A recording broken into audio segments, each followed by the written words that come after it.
बिस्मिल्लाहिर्रहमानिर्रहीम। अस्सलाम वालेकुम। आप देख रहे हैं अलिफ न्यूज़ और मैं हूं आपके साथ माजिद अली। शामिल करते हैं आज की ऑनलाइन हेडलाइंस। दुनिया के मुख्तलिफ मुल्कों में फ़लस्तीन की हमायत में मुजाहरे। अमरीकी और यूरोपीय तलबा के साथ दुनिया के मुख्तलिफ मुल्कों के शहरों में अवाम की जानिब से भी फ़लस्तीन की हमायत में मुजाहरे बदस्तूर जारी हैं। न्यूज़ रिपोर्ट के मुताबिक दुनिया के मुख्तलिफ मुल्कों इटली, जापान, मराकश, हॉलैंड, जर्मनी और कनाडा और इसी तरह फ्रांस, बरतानिया और अमरीका के मुख्तलिफ शहरों में गजा के ख़िलाफ़ सूहूनी जारहियत की मजम्मत और फ़लस्तीनियों की हमायत में मुजाहरे किए जा रहे हैं। इन मुजाहिरों के शरका गजा में जंगबंदी का मुतालबा कर रहे हैं। मुजाहिरीन फ़लस्तीनी परचम भी लहरा रहे हैं, जबकि मुजाहिरीन ने ग्रुप 7 के रहनुमाओं की तस्वीर भी इस बिना पर नजर आतिश की हैं कि इन रहनुमाओं की जानिब से सूहूनी जारहियत पर कोई ख़ास रद्द-ए-अमल नहीं दिखाया जा रहा।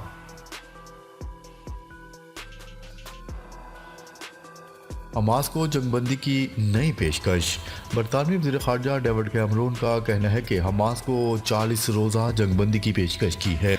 रियाद में world economic forum panel discussion में उन्होंने कहा है कि इसराइली कैदियों की रहाई के बदले हमास को 40 दिन की जंगबंदी की पेशकश की गई है। इस तजवीज़ में इसराइल में कैद हज़ारों फ़लस्तीनियों की रहाई भी शामिल है। वज़ीर ख़ारजा ने कहा है कि जब तक इसराइली कैदी रिहा नहीं होते जंग का खात्मा मुमकिन नहीं। उम्मीद है हमास इस तजवीज़ को कबूल करेगी। उनका मजीद कहना था कि 7 अक्टूबर के हमले के जिम्मेदारों को गजा छोड़ने की ज़रूरत है ताकि 2 रियासती हल के लिए राह हमवार हो सके। कोलंबिया यूनिवर्सिटी ने गजा के हामी तलबा को डेडलाइन दे दी। कोलंबियन यूनिवर्सिटी में मुजाहिरीन और मुंतज़मीन के दरमियान बातचीत इस वक्त तातुल का शिकार हो गई जब सदर ने कहा कि अदारा इसराइल से अलहदगी इख्तियार नहीं करेगा, जो मुजाहिरीन का एक अहम मुतालबा है। कैंपस में एहतजाजी कैंप को भेजे गए एक ख़त के मुताबिक कोलंबिया ने तलबा को मुतनब्बा किया है कि वो दोपहर 2 बजे तक कैंपस खाली कर दें और यूनिवर्सिटी की पॉलिसियों के पाबंद हों, वरना मअतली का सामना करना पड़ेगा।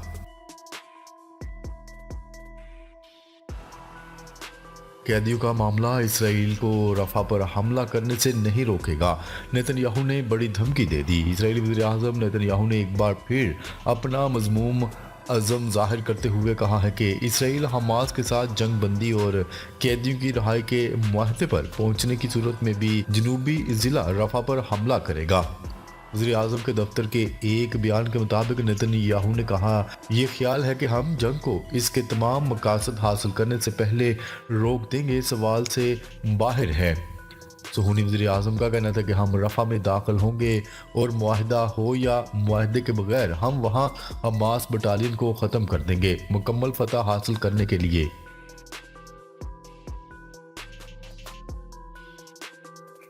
गजा में जंगबंदी मुआहदे की कोशिशें। अमरीकी सदर का अमीर कतर से राब्ता। गजा में जंगबंदी मुआहदे की कोशिशों के सिलसिले में अमरीकी सदर जो बाइडन का कतर के अमीर और मिस्र के सदर से फ़ोन पर राब्ता हुआ। वाइट हाउस के मुताबिक गजा में फौरी पायदार जंगबंदी और यरगमाली की रहाई के मुआहदे पर बातचीत हुई है। अरब मीडिया की रिपोर्ट के मुताबिक हमास का वफ्द कतर से रवाना हो गया है। हमास जंगबंदी तजवीज़ की तहरीरी जवाब पर काम कर रहा है। मीडिया रिपोर्ट्स के मुताबिक हमास के वफ्द ने गुज़िश्ता रोज़ काहिरा में मिस्र और कतर के नुमाइंदों से मुलाकात की थी। मुत्तहिदा अरब अमीरात में एक बार फिर शदीद बारिशों की पेशगोई। मुत्तहिदा अरब अमीरात में एक बार फिर शदीद बारिशों की पेशगोई कर दी गई। अमरीकी महकमे मौसमियात के मुताबिक बुध की शाम से जुमेरात तक शदीद बारिशों का इम्कान है। अमराती महकमे मौसमियात का बताना है कि बहिरा अहमर से सतही कम दबाव की तोसी से मुतासर है। मरतूब जनूब मशरकी हवाएं भी अरब अमीरात के मौसम पर असर अंदाज होंगी। 6G टेक्नोलॉजी 5G के मुकाबले में कितनी ज़्यादा तेज़ होगी।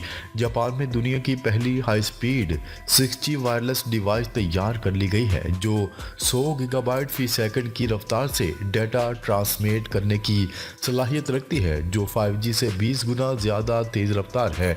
मिसाल के तौर पर इस स्पीड से हर सेकंड में 5 HD फिल्में डाउनलोड की जा सकती हैं। مدینہ منورہ میں موسلادھار بارش، مسجد نبوی میں پانی داخل، فلڈ الرٹ جاری۔ مدینہ منورہ اور گرد و نواح میں موسلادھار بارش کے بعد سیلابی صورتحال پیدا ہوگی۔ بارش کا پانی مسجد نبوی اور مسجد قباء میں داخل ہو گیا۔ مدینہ منورہ کے برساتی نالوں میں طغیانی سے نشیبی علاقے زیر آب آ گئے۔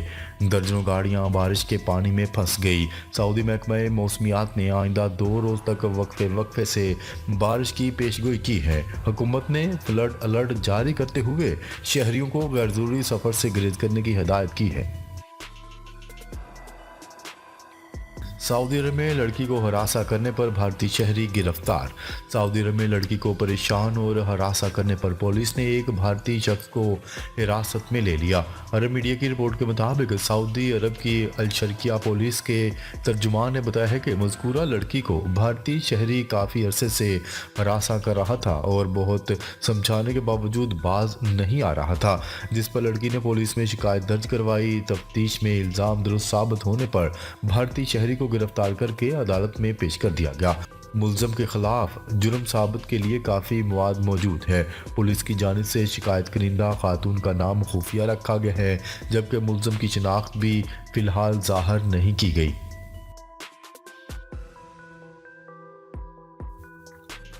یورپی سافٹ ویئر کمپنی کا پاکستان میں لاکھوں ڈالر کی سرمایہ کاری کا اعلان۔ یورپی سافٹ ویئر کمپنی آئسوارپ نے پاکستان میں لاکھوں ڈالر کی سرمایہ کاری کا اعلان کر دیا۔ صارفین کے ای میل ڈیٹا کو مقامی طور پر محفوظ کرنے والی یہ پہلی کمپنی ہوگی۔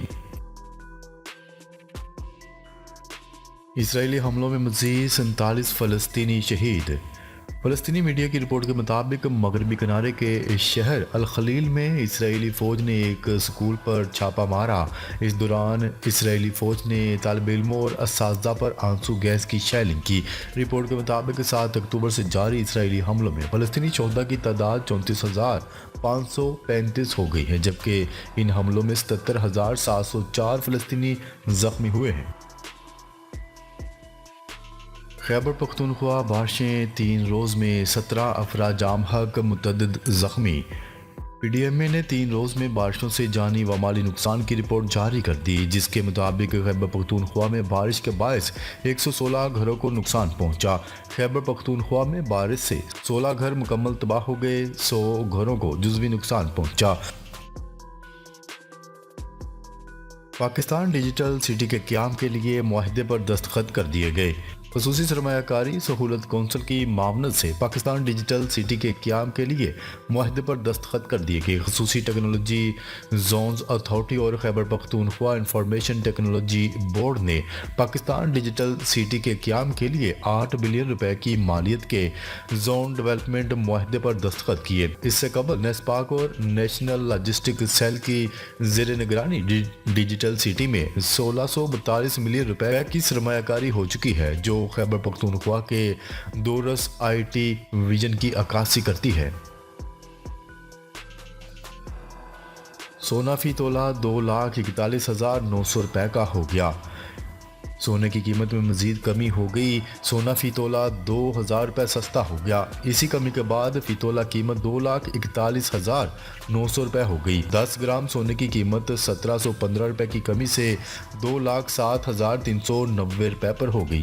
بین الاقوامی مارکیٹ میں سونے کی فی اونس قیمت میں $19 کی کمی ہونے سے فی اونس قیمت $2,316 ہو گئی ہے۔ اسٹیٹ بینک کو آئی ایم ایف سے 1.1 ارب ڈالر موصول۔ اسٹیٹ بینک آف پاکستان کو عالمی مالیاتی فنڈ کی جانب سے اسٹیٹ بینک ارینجمنٹ کے تحت 1 ارب 10 کروڑ ڈالر کی آخری قسط موصول ہو گئی۔ ترجمان اسٹیٹ بینک آف پاکستان نے آئی ایم ایف سے رقم وصول ہونے کی تصدیق کر دی۔ واضح رہے کہ گزشتہ روز ہی عالمی مالیاتی ادارے آئی ایم ایف کے ایگزیکٹو بورڈ نے اسٹینڈ بائی ارینجمنٹ کے تحت پاکستان کے لیے 1 ارب 10 کروڑ ڈالر کی آخری قسط جاری کرنے کی منظوری دی تھی۔ ناظرین، اب تک کے لیے اتنا ہی۔ مزید خبریں لے کر بہت جلد آپ کی خدمت میں حاضر ہوں گے۔ تب تک کے لیے اپنا خیال رکھیے گا۔ اللہ نگہبان۔